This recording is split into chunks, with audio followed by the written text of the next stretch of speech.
Բարև ձեզ, եթերում հրապարակային շաբաթն եմ։ Շաբաթը լարված էր, տարբեր իրադարձություններով լի, տագնապներով լի, եւ մենք այսօր Հանրապետական կուսակցության փոխնախագահ Արմեն Աշոտյանի հետ կփորձենք վերլուծել շաբաթվա ամենակարևոր իրադարձությունները։ Ես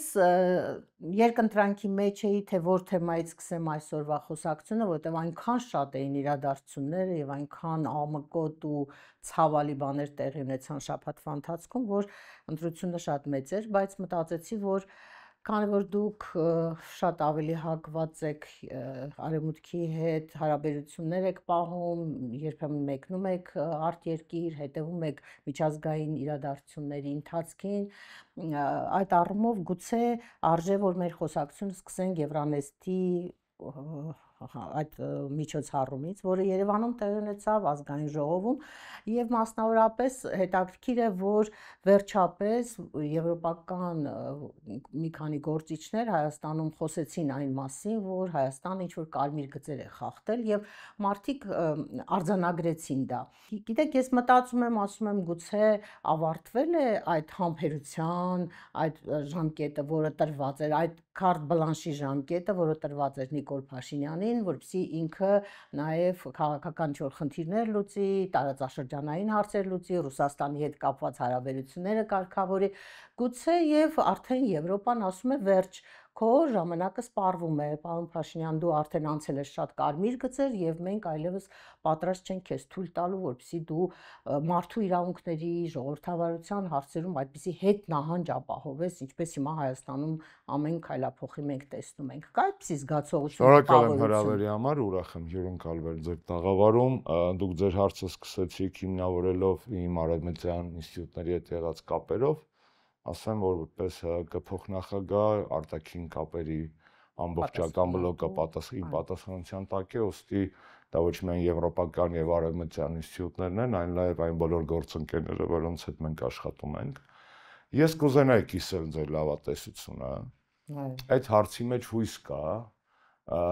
այդ հույսը իրավունք չունի մահանալու, բայց հիմա այդ հույսի վրա հույս դնելու ժամանակը չի, այո։ Ես դες ասեմ ինչա կատարվում իրականության մեջ, Եվրոպական միությունը միատար չի, շատ լավ գիտեք, ոչ միայն ազգային իմաստով 27 երկրներ, այլ նաև քաղաքական ընտանիքների գաղափարախոսությունների շահերի իմաստով։ Եվ այստեղ մի բան պետք է արձանագրել։ Այո, առաջին անգամ մենք դուք, որտեղ ես դա տեսել եմ տարբեր այլ հարթակներում,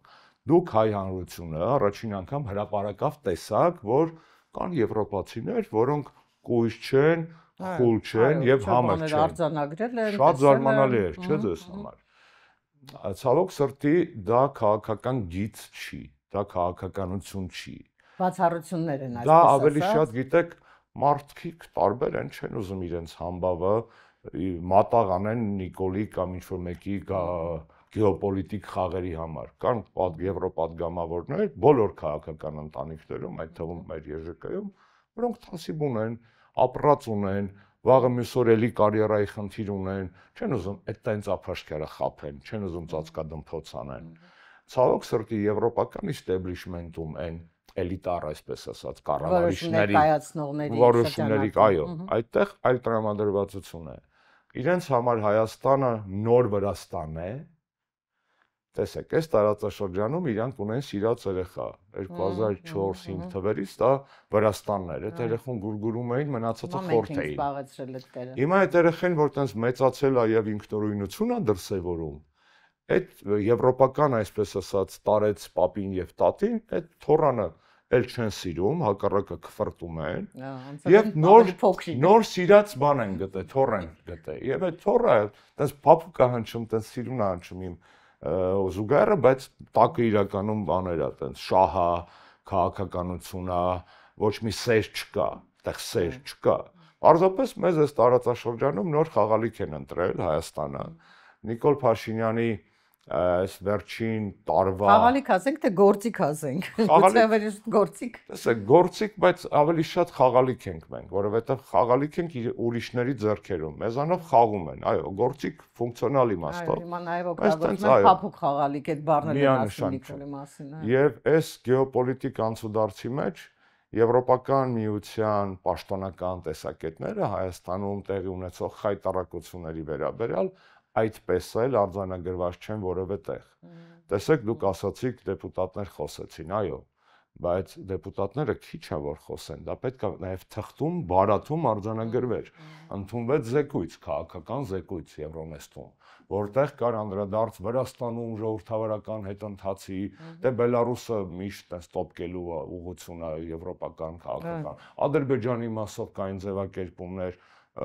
անգամ հիշատակում հարց մեր ռազմագերիների, որը բավարար չէր այդ ձևով, բայց չկար որևէ բան, անգամ հետևանք չունեցող բաներ են, հա, քայլերը։ Անգամ Ուկրաինայի հետ կապված, տեսեք, Ուկրաինայի մասին այդ զեկույցում, բացի նրանից, որ պետք է օգնենք, պայքարենք եւ ռուսական ագրեսիա, կար այսքան հատված, որ քննադատում էր Ուկրաինայում ժողովրդավարության հետընթացը, կոռուպցիայի դեմ պայքարը, իրավունքների խախտումը, իշխանությունների տարանջատման սկզբունքի ոտնահարումը, անգամ Ուկրաինայում։ Հայաստանի մասին զրով է, Տիկինովանը։ Այսինքն դա նշանակում է, որ հիմա ինչքան էլ որ խոսեն, ով էլ որ խոսի, որևէ դա ազդեցություն, հետևանք չի ունենալու ոչ Հայաստանի վրա, ոչ Նիկոլ Փաշինյանի վրա։ Այստեղ էլ համաձայն չեմ, տեսեք։ Այո, կա շահ, այդ շահը այսօր թելադրում է, որ Նիկոլ Փաշինյանը խաղա եվրոպական խաղը, որի իմաստը ոչ թե եվրոպական ինտեգրումն է, եվրոպացիք հրաշալի գիտեն, բոլոր անձնական զրույցներում ստիպված ընդունում են, որ եվրոպական ընդլայնման քաղաքականությունը Աստված գիտի, եթե մի օր հասնի Հարավային Կովկաս, այն էլ Հայաստան։ Այնքան ոչ պոպուլար է Եվրոմիության ընդլայնման թեման Եվրոպայի քաղաքացիների մոտ, որ չկա քաղաքական լուրջ ուժ, որ ընտրություններից առաջ, օրինակ Գերմանիայում, Ավստրիայում, Հոլանդիայում են 2 օր առաջ ընտրություններ, վեր կենա ասի ժողովուրդ ջան, մենք որ դառնանք կառավարություն, մենք խոստանում ենք ընդլայնել Եվրոմիությունը մինչև ենթադրենք Ալբանիան ներառյալ։ Այդ թեման պոպուլար չի։ Եվրոպական երկրների քաղաքացիները հոգնել են միգրացիայից, հոգնել են սոցիալական սուբսիդավորումներից, հոգնել են ուկրաինական պատերազմից։ Այդ թեման Եվրոպայում պոպուլար չի, այդ թեմայով քաղաքական ուժերը։ Լավ, իսկ Եվրոպայում հասկանում են, որ հիմա Հայաստանը գնում է դեպի ինտեգրում Թուրքիայի ու Ադրբեջանի հետ։ Գիտակցումը կա։ Շատ լավ հասկանում են, դա չեն ընդունում։ Չեն ընդունում։ Չէ, դա չեն ասի երբեք։ Երբ որ այս հարցը ես հնչեցնում եմ, ասում եմ, լավ, դուք մեզ խրախուսում եք դեպի Եվրոպա, բայց Հայաստանի եւ Եվրոպայի արանքում կա մի հատ ռեգիոնալ գերտերություն, դա Թուրքիան է։ Եվ Նիկոլ Փաշինյանը մեզ խոստանում է վայրեջք Բրյուսելի аэроպորտում, բայց դուք էլ գիտեք, որ դուք Բրյուսելի аэроպորտում կանաչ լույս չեք վառելու, մեզ իջացնելու է Ստամբուլ կամ Անկարա։ Պարզ է, որ իրենց գերնպատակը Ռուսաստանի դուրս մղումն է, եւ այս տեսակետից Նիկոլ Փաշինյանի ցանկացած արարք իրանք պատրաստ են անտեսել։ Անկամ հասել էր բանը նրան, որ ես փակ հանդիպումներից չասեմ ում հետ, բայց կարամ բովանդակություն ձեզ պատմեմ, ասում եմ, լավ, դուք ինձ ճանաչել եք քաղաքական բանտարկյալ, եվրոպական ժողովրդական կուսակցության կողմից։ Ես այստեղ եմ այսօր, նաեւ ձեր պայքարի, ձեր բանի շնորհիվ, բայց իմ նման 40-ից ավել մարդ կա նստած։ Ես իրանց ձայնն եմ, ես ձայնազրկվածների ձայն եմ այսօր ձեզ մոտ։ Իմ մասին խոսել եք շատ լավ, ապրեք։ Իհարկե կարեք ավելի շատ բան անեիք, բայց լավ։ Բա մնացածի մասին, բախի չեք խոսում մնացածի մասին։ Ասում են, դե մենք վաղը վարչապետի հետ հանդիպում ունենք եւ անպայման հարցը կբարձրացնենք։ Ահա, ինչին ի պատասխան հնչում է շատ տրամաբանական իմ կողմից հարց։ Ասում եմ, լավ, Լուկաշենկոն, որ 15 հոգի նստացնում այդ օրվա մեջ։ Դուք ձեր դեսպանները գնում են հաջորդ օրը իր մոտ քննարկում են արդյոք նրանք քաղաքական բանտարկյալներ են։ Ժպտում են ձեր նման։ Դուք ցավից եք ժպտում, իրենք բանից, տիպը դե այդքանն է իրանց դերասանական մասը։ Ամենամեծ խնդրեմը այն չի, որ մեզ տանում է, որ մեզ Նիկոլը խոստանում արևմուտք։ Անկամ այն էլ չի, որ արևմուտքը մեզ չի ընդունել։ Ամենամեծ խնդրեմը հետևյալն է։ Քաղաքական ուժեր միջև Նիկոլ էլ եղել են, չէ՞, արևմտամետ։ Հայաստանում եղել են արևմտամետ ուժեր մշտապես։ Նիկոլից ավելի։ Եվ հասարակական կազմակերպությունների մեծ խումբ են ունեցել, որոնք պայքարում են։ Այդ եվրոպամետությունը, արևմտամետությունը երբևէ միջև Նիկոլ զուգակցվել է ազգային օրակարգի հրաժարումով։ Մեզ երբեք Ռաֆի Հովհաննիսյան վերցրեք։ ժամանակին ամենալիբերալ, ազգային լիբերալ, չէ, քաղաքական առաջնորդ էր Ռաֆին։ Ռաֆի խոսույթում կար արևմուտք, չէ, եւ կար ցեղասպանության ճանաչում, կար Արցախի խնդիր։ Խնդիրը հետեւյալն է, այդ խի են որ, այո, խի են որոշև դրուկ։ Նիկոլը եթե իրոք արևմտամետ է, այդ խի է որոշե այդ արևմտյան վեկտորը, այդ պապկեն հագեցնել ապազգային օրակարգով խի ստեղա թաղված շանգելուխը, որովհետեւ եվրոպական խոսույթը ծածկույթը այն օրակարգի համար ցեղասպանության օրացության, Արցախի, արցախատիացության, այսինքն ես դες պարզապատրամաբանորեն ապացուցում եմ, որ արևմտյան խոսույթը չի նշանակում, որ դու պետք է հրաժարվես ցեղասպանության ճանաչումից, հակառակը, ինչքան էլ Նիկոլը վայրահաչի, իրականության մեջ ցեղասպանության միջազգային ճանաչման դրոշակակիրը միջև Հայաստանի անկախացում եղել արևմուտքը 87 թվականին Եվրոպարլամենտն է ճանաչել ցեղասպանություն, 87 թվականին Սովետը փլուզված չէր, Արցախյան շարժում չկար, այսինքն արևմուտքն է եղել։ Այդ թեմայով ասում է, որ ցեղասպանության թեման դարձել է շահարկումների, իրենց շահերի սպասարկման բան։ Ինքը ակնարկում է ռուսներին, բայց ցեղասպանությունը ճանաչվել է տասնյակ արևմտյան երկրների, Եվրոպարլամենտի, Ամերիկայի Միացյալ Նահանգների նախագահների խոսքով։ Այդ ինչ ռուսական ՖՍԲ-ն ԳՌՈ-ն եւ բանը SNB-ն կարողացել են տենց Բայդենից միջև Սարկոզի, հա, տենց բոլորին կապել։ Այս ինչ աբսուրդ է խոսում։ Այսինքն Եվրոպա, եթե մի բերենք այս հարցը, շատ կարևոր հետևություն։ Չի կարելի դադարել խոսալուց։ Հիշում եք, ես միայնակ ակցիա արեցի Եվրոմիության դեսպանատան մոտ ինչ շղթայելով։ Այլ ակցիաներ, այլ խոսույթներ։ Այս ամեն ինչը պետք է մարդկանց պետք է եվրոպացիներին հանել կոմֆորտ զոնայից։ Նորից կրկնեմ ձեր այս մեր դեսպանները հարգարժան, որոնք աշխատում են մեր երկրում։ Հանեք իրանց կոմֆորտ զոնայից, ժողովուրդ ջան։ Եթե իրան գալիս են ձեր գյուղ ինչ-որ ֆերմա բացելու, լավ կլինի մեկը մոտենա ու ասի «Միսիո դեսպան, իսկ այս հարցը, եթե իրան գալիս են բու ուսանողների հետ հանդիպան, շատ լավ կլինի, որ մի ուսանող այդ հարցը տա, իրանց պետք է դեմ տալ, իրանք չպետք է թույլ տալ, որ իրանց դիվանագիտական ծառայությունը Հայաստանում վերածվի քյաբաբ, կաբերնե սովինյոն, հա, եւ ինչ որ գորգերի թանգարան, այս այցելությունները։ Այդ լավ է, բայց այդ այցելությունները առիթ են, չէ, որ դու ընդելնես ու ասես։ Ամփոփելով պետք է ասենք ուրեմն մեզ լսողներին, որ մեր հույսը չպիտի դնենք արևմուտքի տարբեր դեսպանների, պատվիրակների, դեպուտատների վրա, պետք է հույս չփայփայենք, որ իրենք գալու են մեր հարցերը լուծել։ Պետք է բանացնել հանրային, քաղաքական, լրատվական, քարոզչական ճնշում, այդ թվում Սփյուռքով։ Ես հայեր գիտեմ, սա էլ ասեմ ու թեման երևի կանք փոխեք դուք։ Ես սփյուռքահայ հայեր ունեմ ընկերներ, որոնք հատուկ գալիս են Հայաստան, այլ երկրի քաղաքացի են։ Իրենց երկրների դեսպաներին այստեղ տեսնելու գնում են ընդունելության ու բշտում են։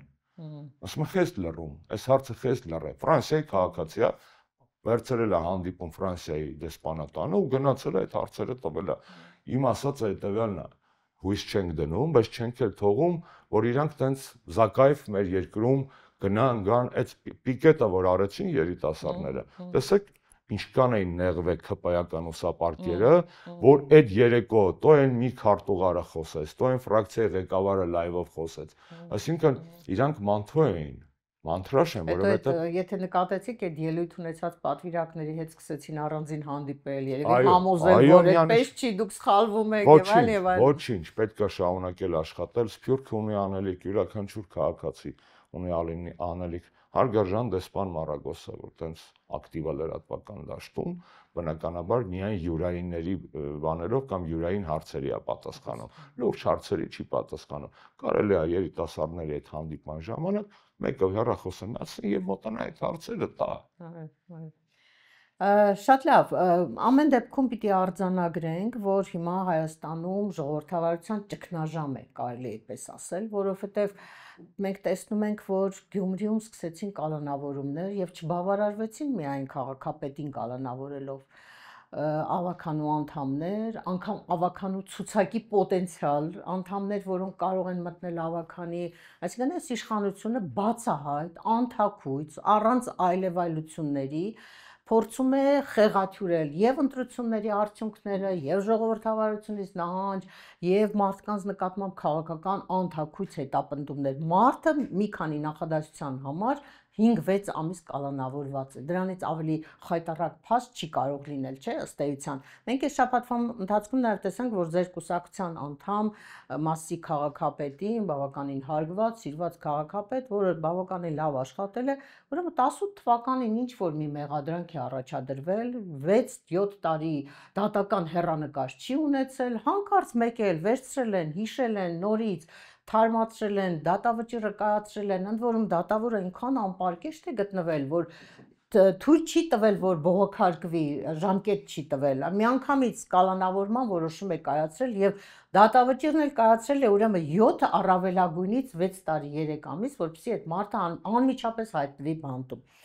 Մի կողմից իհարկե կարող ենք դա մեկնաբանել, որ ինքը Դավիթ Համբարձումյանը ձեր իմպիչմենտի վարչապետի թեկնածուն էր ձեր կուսակցության, գուցե դա է պատճառը, գուցե հակառակը պարզապես վախեցնում է մարդկանց աչքը նման բաներով, արժևում մեջ միացնի ընտրություններ են սպասվում, գուցե ցույց է տալիս, որ թույլ չեմ տալու որևէ ընդդիմադիր քաղաքական ուժ եւ անձ հայտնվի իշխանության գլխին, նույնիսկ համայնքներում, հա, որը օրենքով նախատեսված է։ Ինչ կարող է անել այսօր հասարակությունը դրա դեմ, ինչպես կարող է պայքարել, որտեվ ես անդադ լսում եմ այս վերջի շրջանում, որ ասում են դե տեսակ Գյումրին գովում էիք, ասում էիք լավ ստացվեց, ընդդիմությունը կարողացավ միավորվել, բայց տեսակ ինչ եղավ արդյունքը, էլ իշխանությունը խլում է այնտեղ բանը, այդ հուսահատության, հուսալքման, չպայքարելու մի հատ մեսիջ է գնում դեպի հանրություն։ Ոնց կանգնացնել, ոնց համոզել մարդկանց, որ ոչ պետք է գնալ, մերժել, պետք է բոլոր հնարավոր ձևերով պայքարել այս իշխանության դեմ, չհանդուրժել, թույլ չտալ, որպեսզի ձեր քաղաքապետին ձեր աչքի առաջ բռնեն, տանեն, նստացնեն, չվախենալ նույնիսկ նրանից, որ ձեզ են կալանավորում, չէ՞, այդ ակցիայի Գյումրի ակցիայի մասնակիցները նույնիսկ հայտնվեցին բանտերում, նույնիսկ զոքանչին տարան падգամավորի, փաստաբանին տարան։ Այսինքն ոչ մի բանի առաջ այլևս այս մարդիկ չեն կանգնում։ Ոնց հասարակությանը ակտիվացնել եւ համոզել, որ պայքարը ճիշտ է։ Եթե դեմ չեք սկսենք Դավիթի դեպքից, այո, Դավիթի պարագայում այլանդակություն էր եւ նախագահ Սարգսյանը հենց դատարանի դալիճից առաջ մտնելուց առաջ ասաց, որ եւս մեկ ապացույց, որ Հայաստանի դատական համակարգը կախյալ է եւ քաղաքականացված։ Այո, այնալ ինչ ձևի կախյալ։ Խայտառակ ձևի։ Ու դա կներեք որ քիչ առաջ արևմուտքից էինք խոսում, չէ՞, 23 թվականի ԱՄՆ պետդեպի զեկույցով մարդու իրավունքների Հայաստանի մասին դա բառացի է գրած, որ Հայաստանի դատական համակարգը քաղաքականացված է, կոռումպացված է, ավելացված է եւ կախյալ։ Դավիթի պարագայում երկու խնդիրներն էլ միահյուսված էին եղել, այո, իմպիչմենտի տեխնացուի փաստը իրենց համար, անկախ նրանից թե ընդդիմության դաշտում հոռետեսություն լինի, չլինի, ինքնին փաստը, որ Նիկոլի գլխին կախվում է սահմանադրական, սա հատուկ ուզում եմ շեշտել, սահմանադրական մեխանիզմ եւ գործիք իրեն պաշտոնանկ անելու, որի դեպքում ինքը չի կարող ասել հեղաշրջում էին նախապատրաստում, կոչեր էին անում, սահմանադրական մեխանիզմ է։ Մեկը դա է, որովհետեւ Դավիթը այդ կիզակետում էր այդ բանի process-ի եւ միջև հիմա կիզակետում է, եւ մյուս այո, ընտրված ընդդիմադիր համայնքապետ։ Այդ շարքում ես դառը կատականեմ, կներեք, լավա չեն սպանել։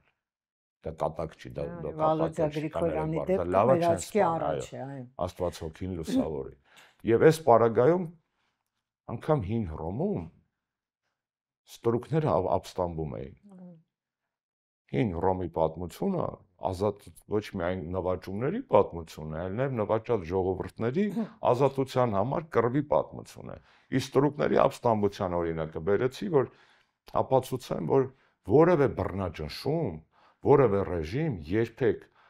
անդադար եւ անպատիժ գործել չի կարողացել մեր մարդկության պատմության մեջ։ Նիկոլ Փաշինյանը փառք Տիրոջը բացառություն չի լինելու։ Եվ այո, այդ կաթսան ինքը փորձում է մաքսիմալ փակել, հա, այտենց բայց տակի կրակը եռում է եւ այդ կաթսան պայթելու է, լավ է որ այդ պայթյունը տեղի ունենա բացառապես սահմանադրական կոպիտ ասած, այդ խոսքը չեմ ասում նրա համար, որ վախենում եմ վաղը միսօր եթերից բան կտրեն տանեն, ես որպես 2 տարուց ավել նստած մարդ դրա վախը չունեմ։ Ես դա ասում եմ որպես ցավ, որ եթե այդ գետը վարար, այդ էներգիան ճիշտ չի ուղղորդվելու, ապա նա կարող է հունից դուրս գալ եւ դառնալ հեղեղ ու ամենից սրբել տանել։ Մարդկային հասարակական դժգոհությունների այդ հեղեղ էներգետիկան ոչ միտեղ իշխի մեր էս բանը չի բարձանում, խի ոչ մի ընտրություն չի լուծում հարցը, որովհետև ընտրությունները քաղաքական գործիք են, մեր ներքին էս ճգնաժամը քաղաքական չի, արժեհամակարգային է, այն չի կարող հանգուցալուծվել լոկ քաղաքական գործիքակազմով, եւ եթե այդ գործիքակազմը առավել եւս արդարության վերականգնման չի բերում, այդ էներգիան մնում է մեջը։ Այո, կարող է փողոցներում մարդ չկա այսօր, կարող է պիկետները 100 հոգանոց են, բայց այդ ռուսերեն ասում են молчаливое недовольство, այդ գվոց կա, մեր հասարակության մեջ դժգոհության գվոց կա, այդ գվոցը հնարավոր չի չլսել։ Դե ինքը փորձում է խեղդել այդ գվոցը, փորձում է ամեն ինչ անել, որպեսզի մնա խոհանոցներում այդ գվոցը, դուրս չգա փողոց։ Էներգիայի պահպանման կանոնը նաև քաղաքականության մեջ է կորում։ Սա էներգիան ոչ առաջանում է, ոչ վերանում է, այն փոխակերպվում է մի ձևից մյուս ձևի մեջ։ Այո, հիմա պոտենցիալ էներգիան է մեծացել, որովհետև վիժենի չկա, շարժում կինեզիս չկա, բայց ցանկացած պահի այդ պոտենցիալ էներգիան կարող վերածվի կինետիկի։ Եվ այս օրինաչափությունները աշխատում են նաև հասարակական process-ներում։ Դա լավ, մի քիչ ավելի մանրացնեմ հարցս։ Ինչքան է աշխատելու կալանավորելու գործիքը։ Մինչև երբ։ Ինքը միջև վերջ կարող է փորձի կալանավորել։ Այդ բոլոր դիկտատորների տրանսֆորմացիայի մեջ սկզբից դոզան մեծացնում, առաջացնում են վախի դոզա, հետո որպեսզի պահեն կամած մեծ, հետո գալիս է մի փուլ, որ ռուսի ասած всех не пересажайте։ Եվ այդ գործիքը այլևս չի աշխատելու։ Իմիջիալոցում բերդերում տեղ չկա, այնքան տեղ չկա, որ փաստաբանները գնում են, չեն սենյակ չեն գտնում, որ հանդիպեն իրենց բնակիչ, այսպես ասած, այդ վերթերից մեկից, ես այո ասում եմ, այնտեղ տեղ չկա։ Ավելին ասեմ, խայտառակության մասին խոսվում է մի ցուցիչ։ Հայաստանը բացառիկ երկիր է, որտեղ Եվրոպայի խորհրդի անդամ, որտեղ կալանավորների թիվը հաշվետու 2 տարվա մեջ աճել է, ավելի քան միջին եվրոպականը։ Երկրորդ բացառիկ թիվը ձեզ ասեմ։ Հայաստանը ունիկալ երկիր է, որտեղ ազատազրկված կալանավորները ավելի շատ են, քան ազատազրկված դատապարտյալները։ Սա ինչի մասին է խոսում։ Սա ինչի մասին է խոսում։ Սա միայն դատական համակարգի դանդաղկոտության մասին չի խոսում, որ դանդաղում են որոշումները դրա մասին ակնհայտ է, չէ։ Հələ դուք մի հատ ուրիշ բան հաշվի առեք։ Բա քանի մարդու տարանտանային կալանքի։ Այդ վիճակ, այդ թաքուն վիճակագրությունը, հələ մի հատ հարյուրներով, իմ հաշվելով, ես որքանով որ գիտեմ, այս սարքերից հիշում եք ժամանակին ոդկիս վերակար։ Հայաստան ներմուծվել է իրար հետ մոտ 1000 սարք։ Ես ինչքան գիտեմ, համարյա պրծնելու վրա է, նորից են ինչ-որ տենդեր ուզում հայտարարեն արդարադատության նախարարությունով։ Այսինքն այդ 1000 հոգին են հələ վիճակագրությունից դուրս։ Հələ դրանից դուրս էլ հաշվեք, թե ինչքան մարդ կա մեղադրել, որոնք միայն խափանմանոց ստորագրություն ունեն։ Այսինքն ազգի կեսը հիմա այո, կամ պրոբացիոն ստորագրություն, կամ ընդհանրենք բան գրավ եւ այլն եւ այլն։ Վերահսկողություն։ Պայքարի գործիքը շատ բարձ է։ Այդ չընկճվելն է, չվախենալն է, եւ եթե միաժամանակ մի քանի տեղից է լինում այդ ըմբոստացումը, ոչ մի իշխանություն երբեք չի հերիքել, ինչքան էլ փոքր երկիր լինի կամ մեծ, ամբողջ տարածքը ծածկել վախով կամ բույվել ոստիկանաբաներով, այդ ուժայիններով կներեք։ Նրանք բույվել են ավելի շատ, քան ողջ հարգանքով նորմալ ոստիկանների նկատմամբ։ Այս գործիքակազմը չի աշխատելու։ Նա չի աշխատում էլ ավելի բռնատիրական բաներում։ Պարզապես Նիկոլի ձեռագիրը, ես պրոստը չեմ ասում, տենց ընկնելով կոնսպիրոլոգիայի ձեռը, Նիկոլի ավտորիտարիզմի ձեռագիրը թուրքական է։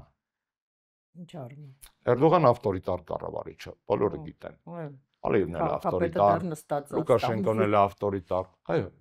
այն մեխանիզմը, որ ինքը բանացնում է Նիկոլ ավտորիտարիզմի հետ կապված, Էրդողանական է, բայց ամենավատ դրսևորումներով։ Էրդողանին կարող ենք եւ պետքա չսիրենք, քննադատենք եւ այլն, բայց մի բան պետք է ընդունենք, ինքը իր երկրի համար փայլուն վարչապետ է, փայլուն ղեկավար է, Թուրքիայի դերը թողչի կորցրել, ազդեցության գոտին Սոմալիից, Ջիբուտիից ռազմաբազաներ է դնում, հասել է միջև կներեք հարավային Ամերիկայի, էլ չեմ ասում Ֆուրանական ու Բալկանյան, Կովկասյան ճակատները չեմ ասում, Միջին Ասիա, Կովկաս, Բալկաններ, Թուրքիան այսօր հավատացեք, գուցե ամենամեծ խաղացողը չի, բայց ամենավորոշիչն է այս բանը։ Եվ այո, ասածս ինչի մասին է։ Էրդողանի ավտորիտար ձեռագիրը չի ուղեկցվել Հայաստանի դերի բարձրացմամբ, այսինքն անգամ ավտորիտարիզմն է մեր դեֆեկտավոր, որովհետև երկրի ներսում դիկտատորները, որ ասենց հավաքում են երկիրը բռի մեջ, դրսում են այրում, մռնչում են, գոնե ինչ-որ success story-ներ են, Լուկաշենկոն տենց դաբիցա եղավ, որ Տրամպի, այսպես ասած, բանագնաց հատուգա հետը խնդրի մի 20 քաղբանտարկել բաց թողի։ Այսինքն բոլոր Թուրքմեն բաշխու ժամանակ բոլոր ավտորիտար կառավարիչները երկրում Լիբիան հիշեք, ինչ արել են երկրում, գոնե դրսում երկրի շահ չեն վաճառել։ Նիկոլ այստեղ էլ է մուտանտ էլի, որպես իսկ ձեռագիրը Էրդողանական է, տեսեք, 16 թվականին Էրդողանը օգտագործեց իրական ռազմական հեղաշրջման վտանգը քաղաքական առակառակորդներին, հիշում եք գյուլենիստներին եւ այլն, նույնը Նիկոլը Սրբազան շարժման ձեռագրի մեջ է այդ բանը անում։ Պետք է եթե Թուրքիայում կար տակաբան, իրոք, ըստեղ այն տակաբան չկար, միայն քաղաքական բաղադրիչն է։ Դրա համար լրացին, զգում եք հիմա այլևս չեն խոսում Սրբազան շարժման այդ գործի մասին։ Նու մյուսը ընտրված քաղաքապետերը Թուրքիայում ընտրված ընդդիմադիր քաղաքապետերի նկատմամբ այդ խայտառակությունները տեղի են ունենում, բառացիորեն նույնը տեղի ունենում Հայաստանում։ Եվ երրորդ ընդհանրությունը Էրդողանը կառավարում է երկիրը տեղեկատվական, լրատվական, նացիոնալ պոպուլիստիկ լոզունգներով, Նիկոլ Փաշինյանը կառավարում է երկիրը ցանցային, տեղեկատվական, քարոզչական փուչիկներով, սրտիկներով եւ տարաբնույթ բաներով, պարագաներով։ Այսինքն այս էմոցիոնալ բան։ Այո, այսինքն լցնել սեփական անձով, լցնել, թելադրել քաղաքական լրատվական օրակարգ։ Նիկոլը բան չի, կարողակրթությունը թերի է, բայց ինքը բջուկ է այդ տեսակետից, ինքը գիտի ինչ է անում։ Պլյուս իր խորհրդատուները շատ լավ գիտեն, որ այն ռոլիկները, որոնց վրա մենք ղժում ենք, ամեն անգամ փորձում ենք դրա վրա ղժալ, հենց էֆեկտը թողնում են, հա։ Իհարկե թողնում են։ Որտեղ ինքը դառնում է օրակարգի տեղ։ Օրակարգը իջեցնում է իր մակարդակին, կներեք,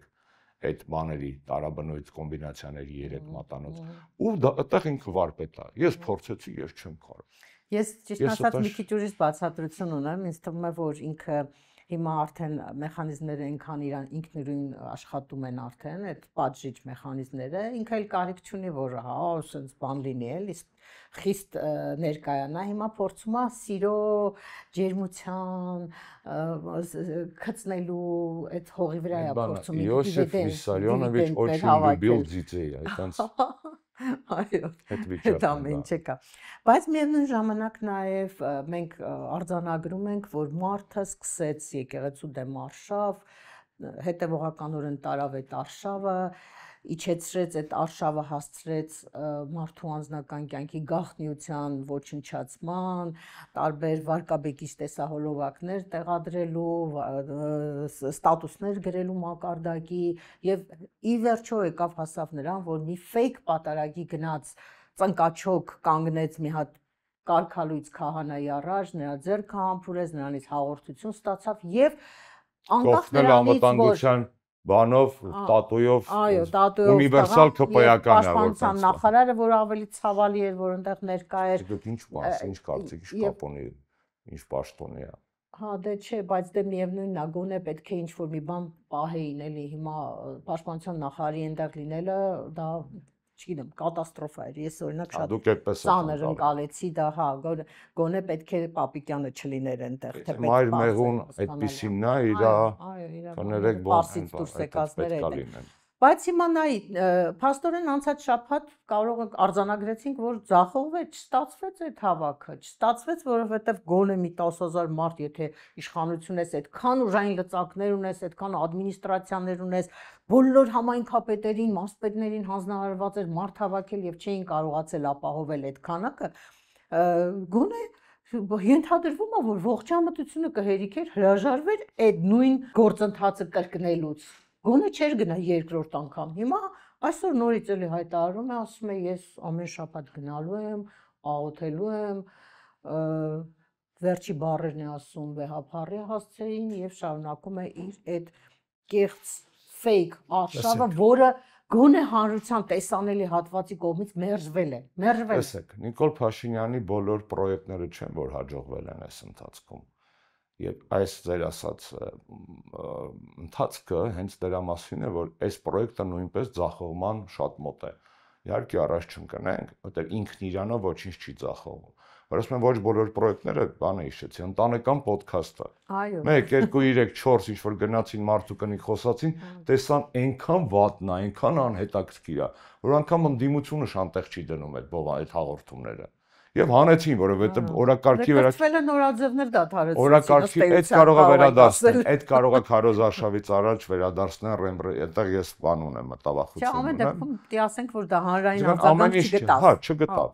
Նույն ինքը ստեղել, ամեն ինչի օրին մոտ ստացվում է։ Այո, ձեր ասած, այդ ամբողջ վարչական ռեսուրսի կիրառումով միտեղ այն էլի անեկդոտը հիշեցի, որ Աստված բոլորին մի նավի վրա հավաքում, ասում է 5 տարյա ձեզ բոլորից միտեղ հա փորձում եմ հավաքել, կներեք տեսնելով այն պատահական մոլորված մեր հայրենակիցներին հանելով արանքից կամ ստիպված զորով տարած մարդկանց հանելով, բայց այդքան մեղսագործ միտեղ ես չէի տեսել։ Ես միաժամանակ անգամ ԿՊ համագումարին չէի, անգամ ԿՊ համագումարը վիզուալ տեսակետից այդ տպավորությունը մեղքի ու սրիկաների կուտակման չէր թողել, որովհետև դա տենց զալա, ասես լղոզված է, էլի, տենց շատ։ Իսկ այստեղ սենց այդ մեղքի կուտակումը, այդ մարդկանց, նորից եմ ասում, հանում եմ ստիպված զորով տարած մարդկանց կամ մոլորված մարդկանց, խոսքը գնում է այն ԿՊ-ական վերնախավի մասին, հա, այդ գիտակցված են անում ինչ անում են այդ բանի մեջ։ Եվ ես կարծում եմ, որ դրա մեջ չի կարելի պրոստը տակ նստել։ Ժողովուրդ հրաշալի պատասխան էր տվել նախորդ կիրակի, գնացել էր, լցվել էր ասոտներ, ինձ ասում էին, իմ երոնքել են ընտանիքով գնացել, ես չկարողացա, ընկերները ասում են, որտեղ մտնում էինք, իդեպ տարբեր ժամերի, անպայման չէր պատարագի ժամին, եկել ես ինչ եմ խնդրում օրինակ, հա, չգիտեմ, մեր հաղորդումը գնալու է արդեն օրը անցած, այդ չգիտենք ինչ է լինելու, հաջորդ անգամները, եթե Նիկոլը փորձի այդպիսի բան անել, ես ինչ եմ խնդրում, բոլոր հավատացյալները, որոնք անպայման գնալու են եկեղեցիներ աղոթքի, հեղեղեն լրահոսը, սոցիալական ցանցերը, նկարներով, վիդեոներով, պետքա կոտրել նիկոլական այդ պրովոկացիոն, սատանիստական, քրիստոնեական անվան տակ սատանիստական այն կարգի հակաստվածային, որ եկեղեցին ասաց, որ վերասրբագործման կարիք է այդ եկեղեցու, այսինքն պղծված է այն ամենը ինչ որ կատարվել է։ Իսկ նկատում ես, որ ժողովուրդը հասարակությունը սկսել է պետության ֆունկցիաները իր վրա վերցնել։ Այդ մեր ազգին հատուկ է ցանկացած ժամանակ, երբ որ պետություն չի եղել։ Առաջ ուղղակի զավթողները իրենց դեմքով էին զավթում եւ այդ ֆունկցիան կատարում էր եկեղեցին, համայնքային կառույցներ, պրոֆեսիոնալ ինչ-որ միություններ, հա, Արևմտյան Հայաստանում եւ այլն։ Հիմա պետությունը զավթված է ոչ հայի դեմքով, հայի ազգանունով, բայց մեկ է զավթված է։ Ես այդ ինքնակարգավորման ֆունկցիան եւ ուրախանում եմ, երբ որ տեսնում եմ, բայց նաեւ ցավով արձանագրում եմ, որ դա եւս մի ապացույց է, որ մեր երկիրը հիվանդ է, որ մեր երկիրը հիվանդ է, այսինքն դա հիվանդության ցուցիչ է, ազգի առողջության, ինքնապահպանման բնազդի, բայց պետության հիվանդության ցուցիչ է։ Կարծում ես կկարողանանք գոնե 2026-ին ունենալ իրավիճակի որակական փոփոխություն։ Ես նման թայմինգով քաղաքական գործընթացներին չեմ վերաբերվում, ոչ միայն այն պատճառով, որ իմ կուսակցությունը այս պայդերությամբ քաղաքական դաշտում իմպիչմենտի գործիքն է դիտարկում որպես առաջնային եւ Նիկոլի հարվածները եւ հակազդեցությունը վկայում է, որ այդտեղ իրանք մտավախություն իրականում ունեն։ Այլ նաեւ այն պատճառով, որի հիմնավորումներից մեկը նաեւ impeachment-ի հիմքում է դրած, որ մենք ամեն օր բան ենք կորցնում։ Արմինե ջան, մենք ամեն օր ենք կորցնում։ Մենք ամեն օր Նիկոլ Փաշինյանի չգրված խոստումները, չգրված պարտը ավելի վտանգավոր են, քան գրվածները։ Մենք չգիտենք ինչպիսին է լինելու ռուս-ուկրաինական պատերազմի եւ դրա հետ կապված ռուս-ամերիկյան հարաբերությունների կարգավորման ինչ կետ է։ Հիշում եք Տրամպը ընտրվեց, այստեղ առաջի տես լրատվական բանը էյֆորիա էր, հետո հիասթափություն, հետո Ալյասկայից առաջ էյֆորիա, որ էս այդ արևմուտքի Ռուսաստան կիջնի, հետո հիասթափություն, հետո Բուդապեշտից առաջ որոշակի հույսեր,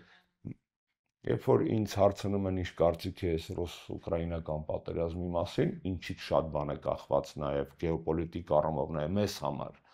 ես մի բան ցավով արձանագրվում եմ։ Ես չգիտեմ ինչպես կավարտվի այդ պատերազմը, բայց ես մի բան արդեն գիտեմ, որ Հայաստանը այդ պատերազմում պարտվել է։ Ռուս-ուկրաինական պատերազմում Հայաստանը պարտվել է, որովհետև այդ գեոպոլիտիկ փոփոխությունների պարագայում, որ տեղի ունեցան այդ ընթացքում, մենք չունեցանք ղեկավարություն, որը կարողանա ոչ միայն վնասները չեզոքացնել, ռիսկերը կառավարել, շահի ոչ մի բան, այլ հակառակը, կարծեք թե սպասում էր փոթորիկի, որ նավակից գցի իր զավակին, որպեսզի նավը, այսպես ասած, մի քիչ ավելի թեթև լինի եւ չսկի։ Մեր նավի կապիտանը այդ պահի դրությամբ սպասում էր փոթորիկի, որ երեխեքին շպրտի դուրս նավից, որ նավը չսկի անկած կամ քիչ հաց տա։ Միաժամանակ ամեն օր գլուխ է գովում, թե տեսեք 1.5 տարի զոհ չենք ունեցել, սահմանին խաղաղ է, չեն կրակում եւ այլն։ Հիմա դեժավյու է։ Խաղաղություն են բերել ես դա ասել եմ, գիտեմ ուրիշներն էլ են այդ կարծիքի, հիմա 18 թվականի դեժավյուն է։ 18 թվական Դուշանբե, հիշում եք, խաղ չեն կրակում, ուղիղ գիծ ունենք Ալիևի հետ, եսին ինչ, այդպես հիշում եք, դες մի տարի համար այդ process-ը տարան իրանք։ Իսկ ես նույն կիրթ է, ես ունեմ տպավորություն, որ նա ուզում է լուծել խնդիրը, Այն փոքր հովանել ասper ես նայեցի դեմքին, տեսա խաղաղություն Ալիևի դեմքին։ Երևի, ես Նիկոլից եմ հիշում, ասած բան, մենք չպետք է իրար համար թակարդներ լարենք բանակցային գործընթացում։ Հիշում եք, այտենց 10-19 թվականի դեժավյուն է ինձ մոտ։ Այսինքն այդ զոհեր չունենալու ժամանակահատվածը հետո կներեք 5000 զոհով մի բան էլ շատապատիկ ավել հավերժ փառք է տվել։ Չէ, հետո գիտես, միայն այն փաստը, որ մեր գերիները դատվում են Բաքվում, իսկ ինքը շնորհակալություն է հայտնում Ալիևին, բավական է հասկանալու համար, թե ինչ խայտառակ վիճակում են։ Հիմա մի քիչ շուստր են նկատել ես։ Մի քիչ ալեն է, մի քիչ են Արարատը, բան մի քիչ խոսում են, գերիների հարցը բարձրացրեցին, այո, որ մենք խոսացել ենք, ու դա տանում են վերնագիր իրանց լրատվականները, դա դիտավորյալները, պարզ է, որ կեղծ է, սուտ է խոսում։ Պարզ է, չէ, որ այտենց այդ նախադասությունը խցկել է մեջը, որ դանի։ Այո, ոչ մի բան չեն անում, մի բան էլ հակառակը։ Իհարկե, այսինքն երեք տեսա այտենց ադրբեջանական ու մամուլով սլիվ էր եղել, որ Ալիևը իբր մերժել է այստեղ գալու այդ քաղաքվեհաժողովի։ Ուզում եմ դրա մասին էլ խոսենք, որտեղ դաշտում ինչ որ բանը միայն հոռետեսություն եմ տեսնում։ Ժորժ ջան, եթե բանը հասնի նրան, որ պետք է ընտրություններ լինեն, եթե ուրիշ որևէ մեխանիզմ չստացվի։ Հունիսին, այո, ապա այդ քաղաքական համաժողովը, որը մայիսի վերջ հունիսի սկիզբ լինելու, հրաշալի առիթ է հարամ անելու, կներեք, հարամ անելու ընդդիմադիր քաղաքական ակցիաներով հարամ անելու Նիկոլի համար նախատեսված այդ պրազնիշնի բանկետը, կներեք 40-ից ավել երկրի ղեկավար է լինելու այստեղ, տարբեր եվրոպական եւ այլն։ Ինքն ուզում է ծառայեցնել իր վերընտրությանը, դուք հակառակը արեք։ Ընտրարշավի պիկին կամ մոտ ինքը գալու է։ Բանդիմություն ջան, ասենց լավ նվեր, ենթադրենք հանրապետականը մասնակցելու է, կբաժանենք, ասենք Ֆրանսիայի, ես իմ Ավստրիայի եւ ենթադրենք բանի Ֆարարյան կղզիների պատվիրակությունը մեզ կամ մնացած ընդդիմադիրներ։ Եկեք բան անենք, պիկետ անենք, բոյկոտ անենք, բլոկեր անենք, մեր նամակները փոխանցենք բարձրաձայն, այտենց հեշտ չի լինելու։ Այն ինչ որ Նիկոլը մտածում է որ հարսանիքը անելու, դժվար չի լինելու այդ Նիկոլի հարսանիքը հարամանել։ Հակառակը դա թարսը ֆռալու։ Եթե բանը հասնի ընտրությունը, ես ուզում եմ որ այդ բանը որ տեսեք, հեսա թարսը ֆռալու։ Եթե մենք ճիշտ աշխատենք, հասարակությունը, քաղաքական ուժերը դրվում 25 եվրոպացի դեպուտատ ա եկել, երեխեքը երիտասարդները առիթից օգտվեցին, գնացին ֆիքսվեցին 40 երկրի պատվիրակությունա գալու ղեկավարները, բնա նվերա դա անդիմությանը ընտրությունից առաջ աշխարհի արչև ցույց տալու համար ով է Նիկոլը եւ ով է հայ ժողովուրդը, դա նվեր է, այտենց տրամադրվենք, եթե հանկարծ բանը ասնի դրա։ Շատ լավ դաս կլինի եւ այս իշխանության համար, որ կարծում է թե ինքը PR-ի մեծ մասնագետ ամեն ինչին տիրապետում է, բայց կարելի է այո կառավարում է։ Թարս ֆռացնելը շատ լավ բան կստացվի, այո։ Շնորհակալ եմ, շատ հետաքրքիր էր։